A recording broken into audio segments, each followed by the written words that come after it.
Cheryl se tenait dans ma salle de séjour, me disant qu'elle avait la conviction qu'elle et Daniel allaient mourir. Elle disait, « Je ne sais pas ce que c'est, mais Daniel et moi allons mourir. » Robert et Joan Fricke ont pris leur retraite dans la petite ville paisible de Harmon, au Missouri. Ils souhaitent être plus près de leur fille unique, Cheryl, et de leurs petits-enfants, Ashley, 5 ans, et son petit frère, Daniel. Tôt dans l'après-midi du 4 avril 1992, Cheryl et quelques amis se rendaient en ville pour y prendre des photographies des enfants pour la fête de Pâques. Soudain, une voiture remplie d'hommes qui avaient passé la nuit à s'enivrer a foncé sur eux à plus de 115 km à l'heure. Ainsi est survenu le pire accident imputable à l'alcool de toute l'histoire du Missouri. 7 personnes ont perdu la vie. Un chauffeur ivre a tué une mère et son petit garçon. À leur retour à la maison, Robert et Joan ont trouvé une note placardée sur leur porte les enjoignant d'appeler leur pasteur. Nous avons fait quelques appels, mais les lignes étaient toutes occupées. Nous n'obtenions rien sauf le timbre engagé. C'est alors que nous avons vu des lumières entrer dans notre cour. C'était notre diacre et il nous a informés de la nouvelle. La petite Ashley a été la seule survivante. Lorsque les secouristes l'ont trouvée, elle saignait abondamment, enterrée vivante sous les décombres du tableau de bord et sous le corps de sa mère. Elle a dû être héliportée jusqu'à l'hôpital Columbia, à une centaine de kilomètres de là. Personne ne croyait qu'elle survivrait. Sa jambe gauche était écrasée, son foie sévèrement endommagé, une partie de ses poumons s'était affaissée et elle souffrait de lésions cérébrales importantes. Ashley a sombré dans le coma, tout indiquait qu'on allait la perdre. La souffrance, le chagrin et la douleur vous frappent avec une intensité que vous ne pouvez imaginer. Ça vous déchire littéralement. C'est 15 jours plus tard, ironiquement, le dimanche de Pâques, que le premier miracle s'est produit. Le docteur Alexson a appelé de l'hôpital pour nous dire que Ashley était sortie du coma. Nous nous sommes rendus à son chevet et elle a dit « Allô grand-mère, allô grand-père ». Quotidiennement, la thérapeute Karen Moore visitait Ashley pour l'aider à surmonter sa terrible perte. Elle voyait bien qu'il s'agissait d'une enfant tout à fait spéciale. La guérison était miraculeuse, non pas seulement parce qu'elle pouvait à nouveau parler ou reconnaître des gens, mais aussi parce qu'elle s'alimentait seule. Elle était vraiment une miraculée. Puis un second miracle est survenu. Alors que nous lui parlions, Ashley nous faisait face. Soudain, elle a regardé ailleurs et levé les yeux au plafond. Sa voix était ténue et superficielle. Je ne pouvais pas entendre tout ce qu'elle disait, mais elle murmurait « Daniel, Daniel, maman ». Elle a alors engagé une conversation avec eux. Elle souriait et hochait de la tête. Sauf lorsqu'elle a levé sa main et a fait comme cela.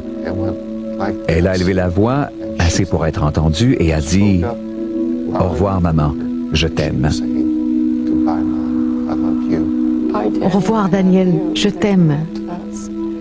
Et là, elle s'est retournée vers nous, a pointé le plafond et a dit « Pouvez-vous les voir ?» Et elle répétait cela « Pouvez-vous les voir ?» Au ciel, c'est brillant comme cela.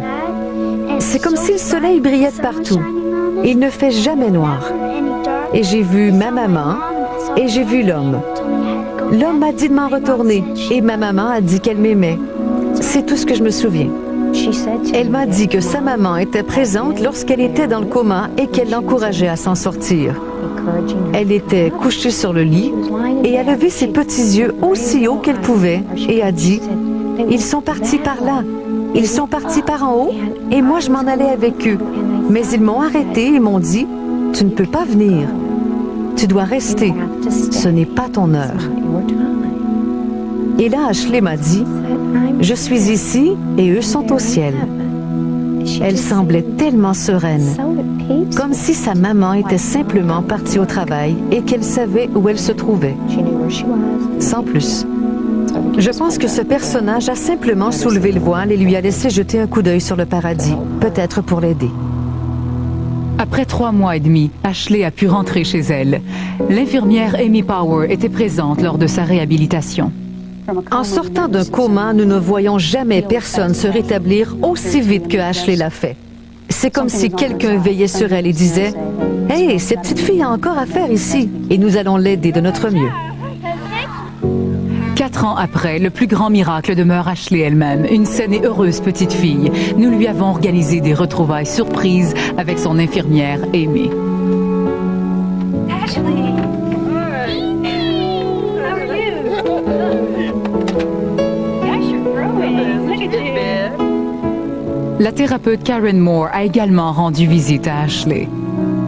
Look how big you've gotten. I'm 8 years old. So excited to see you. Me too. You too.